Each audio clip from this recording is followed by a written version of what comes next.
Have you ever felt completely stuck? Torn between what your heart is telling you and what you know you have to do? It's a classic human dilemma, right? Well, what if I told you the answer isn't just about soul searching? What if it's actually written in the stars? Literally. Today, we're going to see how the creation of the entire universe can shed light on our most personal struggles and help us understand our place in the grand scheme of things. So let's start at the very, very beginning. I'm talking before time itself. According to ancient texts like the Brahma Purana, there was just this potential, a vast golden cosmic egg, just waiting for the right moment. And inside, the creator was about to wake up. All right, so how do you build a universe from scratch? Let's take a look at the cosmic blueprint, because this isn't a story of random chance. It's a story of a deliberate, ordered creation that sets the stage for everything to come. Picture this, from these primordial cosmic waters, the first being, Narayana, stirs. Then, a golden egg appears, and from it, the creator himself, Brahma, is born, totally ready to get to work. Right from the get-go, we see this isn't about chaos. It's about a universe born from pure will and intention. And Brahma's work is incredibly methodical. It's not like he just snaps his fingers. First, he splits that cosmic egg into the heavens and the earth. Then he creates the very essence of consciousness, our minds, our senses, even things like desire and anger. And to help guide this brand new world, he creates 7 great sages, the Saptarishis, straight from his own mind. Every single step is part of a plan, establishing a deep and profound cosmic order. Just let that sink in for a second. An entire universe, vast beyond belief, with laws, cycles, and systems all working together in perfect harmony. It's an absolutely breathtaking stage for everything that's about to unfold. Which, of course, brings us to the big question.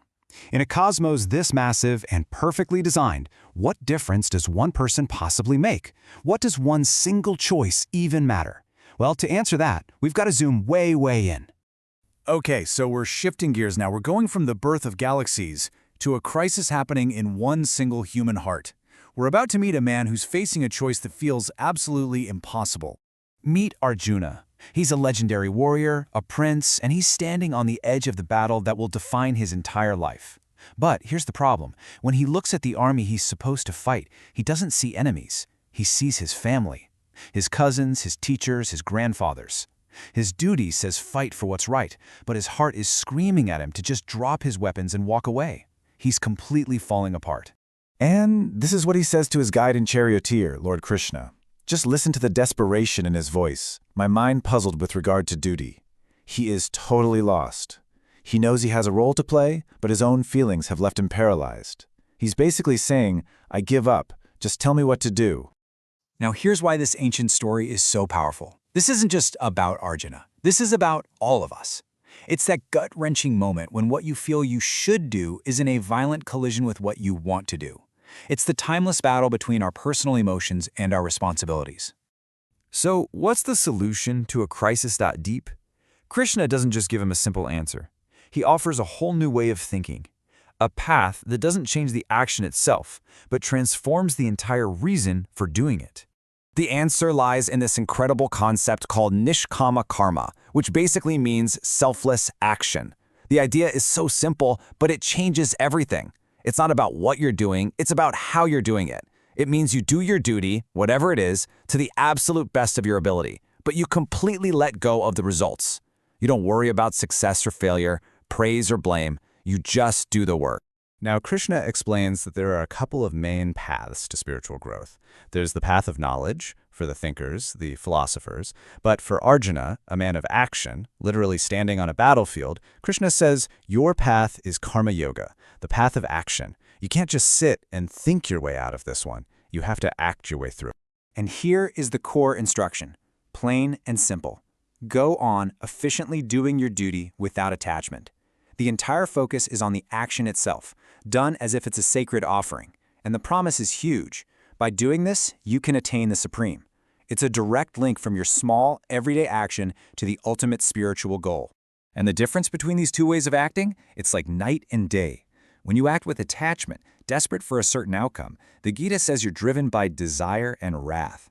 That just traps you, and it always leads to suffering. But when you act without attachment, just focusing on your duty, you build discipline. And that path leads to what the scriptures call everlasting peace and ultimately freedom. And it's worth pointing out that these powerful ideas aren't just found in one place. This whole concept of selfless service, of choosing between knowledge and action, it's a universal theme you can find woven through so many of the world's great spiritual philosophies. Okay, now it's time to bring it all home. We're going to connect Arjuna's intensely personal choice on that battlefield right back to the creation of the cosmos itself. It's time to zoom back out. To do that, there's one more key idea we need: Lokasangraha. It's a Sanskrit term that basically means world maintenance, or holding the world together. It's this beautiful idea that the universe, which Brahma so carefully created, actually needs our help to stay in balance. Krishna points out to Arjuna that even the wisest kings of the past didn't just act for themselves. They acted for Lokasangraha, to maintain the stability and well-being of the entire world. And this is the game changer. Your duty is always bigger than just you. And right here, you can see how it all clicks into place. On one side, you have the grand cosmic order, this massive, harmonious universe. And on the other, you have the teaching that one person's selfless action is the very thing that helps uphold that order. The biggest picture and the smallest detail are connected by duty. So why does this matter so much? Well, because we all look to each other for cues, right? When someone we respect does the right thing, it sets a standard. It creates a ripple effect. When you perform your duty, you're not just doing a task, you're reinforcing the moral fabric of the world and helping to keep that cosmic scale balanced. And that brings us full circle. Arjuna's crisis wasn't just his own personal problem. His decision to do his duty, to act without attachment, becomes an act of Lokasangraha.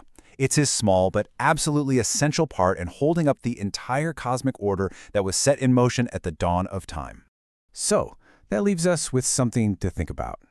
We're probably not warriors facing a giant battle, but we all have duties, right? As parents, as employees, as citizens, as friends. So what does it mean in your life today to act selflessly? The real takeaway here might be that when we take care of our small personal responsibilities with real intention and care, we're not just managing our own lives, we're actually helping to hold the universe together.